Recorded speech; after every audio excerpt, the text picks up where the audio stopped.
یہ جو قومی یکجہتی ہے اس کو برقرار رکھنے کے لیے اب مزید کیا اقدامات کرنے ہوں گے تاکہ مستقبل میں افواج پاکستان کو یہ جو بہترین دفاع کیا گیا ہے اسی کے تناظر میں دیکھا جائے بجائے کہ سیاسی اعتبار سے ان کے حوالے سے کوئی بحث ہو؟ دیکھیں، بہت ہی سادہ سی بات ہے کہ ابھی جو پاکستان ہے اس کو تھریٹ ابھی تک موجود ہے. ہندوستان کی طرف سے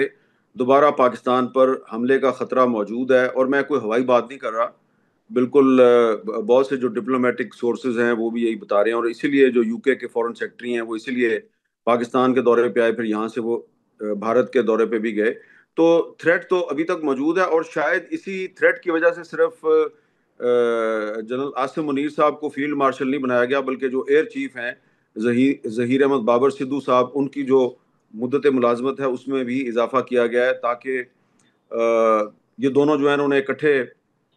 نیوی کے چیف کے ساتھ مل کے ایک بہت اہم کردار ادا کیا. تو کنٹینیوٹی رکھنے کی کوشش کی جا رہی ہے. تو جو اب پاکستانی قوم کا جو اتحاد ہے وہ اس میں بہت سے مجھے کریک پڑتے ہوئے نظر آ رہے ہیں، خاص طور پہ پولیٹیکل فرنٹ پہ. لیکن اس کے لیے ضروری ہے کہ جو پاکستان میں جو سیاسی جماعتیں ہیں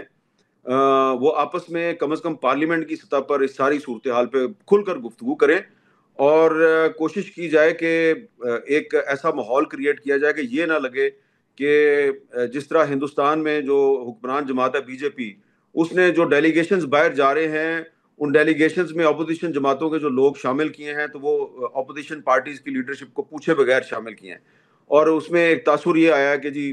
جو رولنگ بی جے پی ہے وہ کچھ لوگوں کو شامل کر رہی ہے، کچھ لوگوں کو شامل نہیں کر رہی، تو اپوزیشن پارٹیز کو کمزور کرنے کی یا ڈیوائڈ کرنے کی کوشش کر رہی ہے. پاکستان میں جو ڈیلیگیشن گیا اس میں تو اپوزیشن کو شامل ہی نہیں کیا گیا. تو حالانکہ جو حکومت کی کچھ شخصیات تھیں ان کا خیال تھا کہ اپوزیشن کو بھی شامل کرنا چاہیے، تو شامل نہیں کیا گیا. تو میں سمجھتا ہوں کہ ہمیں یہ دیکھنا چاہیے کہ پاکستان کی جو اپوزیشن پارٹی ہے تحریک انصاف، اس نے وہ کردار ادا نہیں کیا کہ جو انڈیا کی جو اپوزیشن پارٹی ہے کانگریس اس نے کیا. کانگریس کی طرف سے راہل گاندھی صاحب جو ہیں وہ نہ صرف اپنے پرائم منسٹر نریندر مودی پہ الزامات لگاتے رہے، بلکہ جو جے شنکر ہیں وزیر خارجہ ان پہ بھی الزامات لگاتے رہے. تو پاکستان کی جو اپوزیشن پارٹیز ہیں انہوں نے تو ایسا کم از کم جو ان کے جو بڑے لیڈر ہیں انہوں نے تو ایسا کوئی کردار ادا نہیں کیا. تو میں یہ سمجھتا ہوں کہ اپوزیشن کو ساتھ لے کے چلنا چاہیے، اور اگر آپ ساتھ لے کے چلیں گے تو اگر خدا نہ خواستہ ہندوستان دوبارہ حملہ کرتا ہے تو پھر ایک دفعہ پھر اس کو منہ توڑ جواب دیا جا سکتا ہے. سبسکرائب کریں اور بیل دبائیں تاکہ کوئی خبر رہ نہ جائے.